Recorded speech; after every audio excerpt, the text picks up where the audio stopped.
Previous section में हमने components of ecosystem discuss किया था। इकोसिस्टम में फॉरेस्ट इकोसिस्टम के जितने चारों कंपोनेंट्स हैं, प्रोडक्टिविटी, डिकम्पोजिशन, एनर्जी फ्लो, ये पूरे के पूरे कंपोजिशन हमने प्रीवियस लेक्चर में डिस्कस किए थे। अब आज हम देखते हैं कि फॉरेस्ट इकोसिस्टम का हमारी लाइफ में क्या इंपॉर्टेंस है। फॉरेस्ट इकोसिस्टम एक ऐसा इकोसिस्टम है जिसके बिना हम लाइफ के सर्वाइवल के लिए सोच भी नहीं सकते। फॉरेस्ट इकोसिस्टम अपने आप में सेल्फ सस्टेन तो है ही, लेकिन साथ में बहुत सारे केमिकल साइकिल, बायो न्यूट्रिएंट सबको अपने आप में स्टोर करके रखा है, कोऑर्डिनेट करके रखा है। तो मैं आपको बस एक फ्लो चार्ट के थ्रू उस फॉरेस्ट इकोसिस्टम को क्लियर करने की कोशिश करूंगी। सपोज ये फॉरेस्ट इकोसिस्टम है, कोई भी फॉरेस्ट इकोसिस्टम में बहुत सारे प्लांट्स, एनिमल सब होते हैं, तो हम इसको बेस लेके चलते हैं फॉरेस्ट इकोसिस्टम। ये फॉरेस्ट है।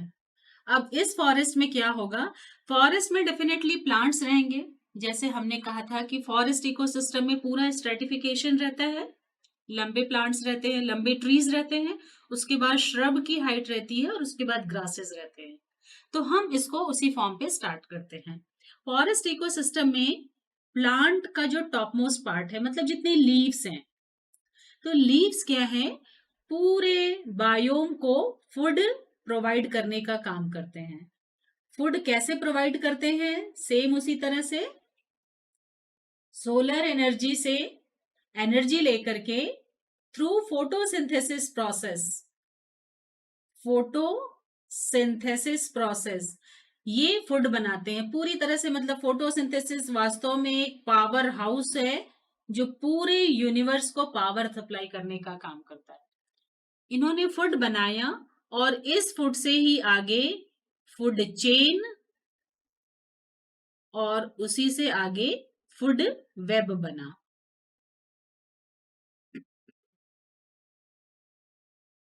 Food web. अब इसी फोटोसिंथेसिस रिएक्शन से कार्बन डाइऑक्साइड एक्सिमुलेट होगा। कार्बन डाइऑक्साइड की प्रेजेंस में ही वो फूड बनाते हैं, तो कार्बन डाइऑक्साइड फिक्स होगा और ऑक्सीजन रिलीज होगी। ऑक्सीजन रिलीज होगी, कार्बन डाइऑक्साइड यहाँ पे फिक्स हो जाएगा। इस प्रोसेस के कारण से एनवायरमेंट का जो पोल्यूशन है, एयर पोल्यूशन है या सॉइल पोल्यूशन है, पोल्यूशन रिड्यूस करने का काम करेगा। अब आप गिनते रहिए कितने सारे ऐसे कैरेक्टरिस्टिक्स हैं जो फॉरेस्ट इकोसिस्टम के कारण से सस्टेन होते हैं। पहले हमको फूड का प्रॉब्लम खत्म हो जाएगा, पोल्यूशन जो है वो फॉरेस्ट इकोसिस्टम के कारण से रिड्यूस होने लगेगा।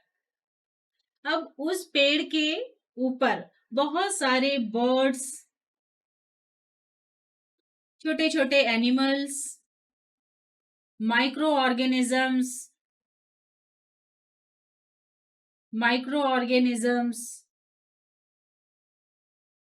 ये सब आने लगेंगे, बैठने लगेंगे, जिसके कारण से बायोडाइवर्सिटी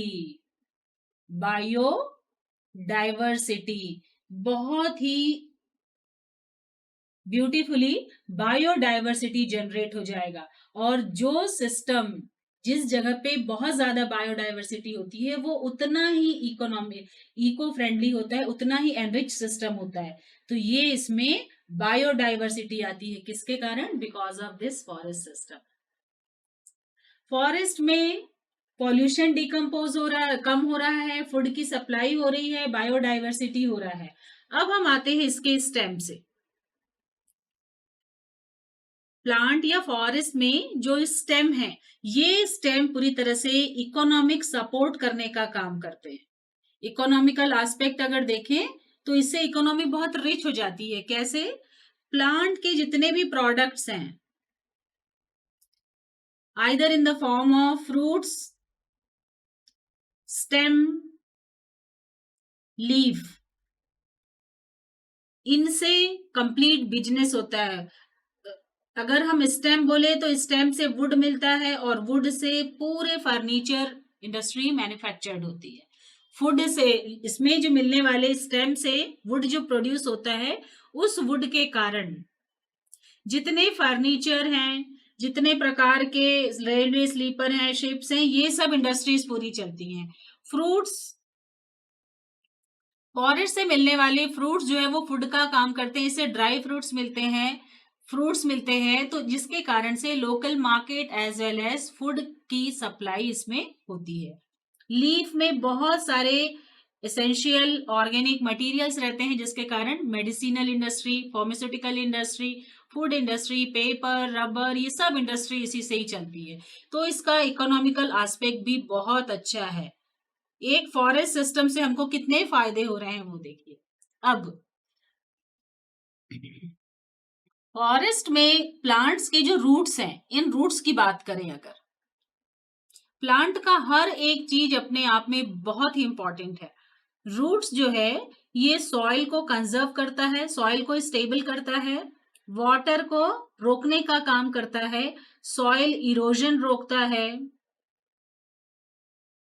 डेजर्ट बनने से रोकता है किसी जगह को। तो इस तरह से सॉइल के रूट की अगर बात करें तो सॉइल का रूट एक तरह से पूरे एनवायरमेंट को प्रोटेक्ट करने का काम करता है। ये सॉइल साइकिल को रेगुलेट करता है, वाटर मैनेजमेंट करता है, वाटर साइकिल रेगुलेट करता है, वाटर कंजर्वेशन करता है, सॉइल को इरोड होने से रोकता है। जब बहुत तेज हवाएं चलती हैं तो प्लांट ही ऐसे रहते हैं जो इन हवाओं को प्रोटेक्ट करने का काम करते हैं, जिसके कारण से सॉइल के ऊपर का जो न्यूट्रिएंट मटेरियल है, नॉर्मल सॉइल के ऊपर का जो न्यूट्रिएंट मटेरियल है वो उड़ करके जा नहीं पाता, वो वहीं रहता है। और प्लांट, रूट, लीफ, इन सब के सड़ने के बाद से आफ्टर जब ये डिकम्पोज होते हैं, इसके डेड या डिकम्पोजिशन की बात करें, इसका डेड या डिकम्पोजिशन जब होगा तो डेड और डिकम्पोजिशन के बाद में ये बहुत ही अच्छे फर्टिलाइजर बनाते हैं, नेचुरल फर्टिलाइजर बनाते हैं, नेचुरल फर्टिलाइजर बनाते हैं, मतलब ये न्यूट्रिशनल वैल्यू भी रहती है इसकी आगे के लिए। ऐसे और भी आप पढ़ते जाएंगे तो बहुत, जिसको कि हम ह्यूमस कहते हैं।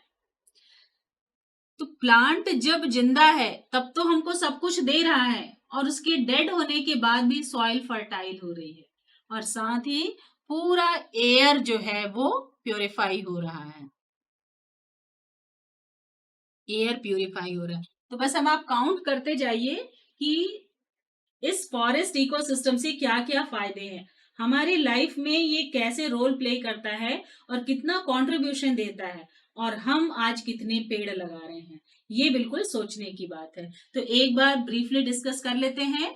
फॉरेस्ट से हमको फूड मिलता है, पॉल्यूशन रिड्यूस होता है, बायोडाइवर्सिटी जनरेट होती है, इकोनॉमिकल एस्पेक्ट इसका बहुत ज्यादा है। इससे जितने भी इंडस्ट्रीज हैं, जितना बिजनेस है, वो सब सपोर्टेड रहता है। प्लांट्स के रूट्स के कारण से सॉइल इरोजन नहीं होता, मतलब सॉइल की हेल्थ अच्छी होती है, वाटर मैनेजमेंट इससे होता है, और साथ ही डेजर्टिफिकेशन प्रोसेस रुकती है, और इसके डेड मटेरियल से फर्टिलाइजर बनता है जो कि नेचुरल ह्यूमस का काम करता है और सॉइल की हेल्थ को इंप्रूव करने का काम करता है। तो इस तरह से साथ में ही ये एयर प्यूरिफायर का भी काम करता है। तो आज से बस हम ये संकल्प लेते हैं कि हमको पेड़ काटना नहीं बल्कि पेड़ लगाना है।